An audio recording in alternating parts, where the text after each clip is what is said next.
This month is National Suicide Prevention Awareness Month. On average in the U.S., there are 123 suicides per day, and white males have accounted for 7 out of 10 suicides. Today, we meet Mike Bushman, who survived his own challenges and now writes about it in his books, all while helping others. Here's Mike's story.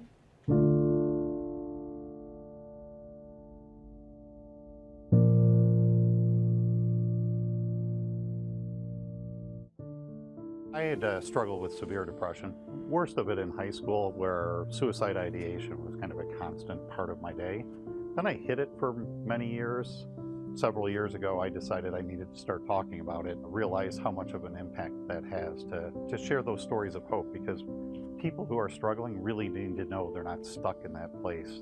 I got to the point where I was so focused on the fact that I just had no worth and no value that I started carrying my method of ending my life around in my backpack. That's when I knew that I was in trouble.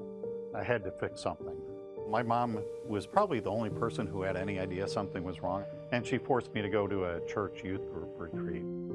At the end, all 20 or so of us sat around and did an affirmations where we walked around and everybody said something that they really admired about each person.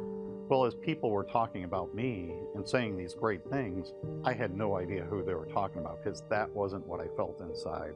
The rest of the world sees a way better person than what you're seeing. The first book that I wrote that was on a mental health issue was Suicide Escape, and that was just really because I wanted to share my experience in a story form that told people how to have a discussion with somebody who's in trouble. A really key preventive mechanism for suicide prevention is to engage in conversation, but the depressed mind wants to isolate. So it's important to know how to have those conversations, how to reach out, how to connect. Very powerful stuff. I'm so glad he's speaking out about that. Now, if you or someone you know is battling with the thought of suicide, please contact the National Suicide Prevention Hotline at 1-800-273-TALK or text the crisis text line by texting TALK to 741-741. And if you want to support the cause locally, you can do so by participating in the Out of the Darkness Chicagoland Walk. It's happening this Saturday at Grant Park. To sign up to take part in the walk, just head to chicagowalk.org/MeTV.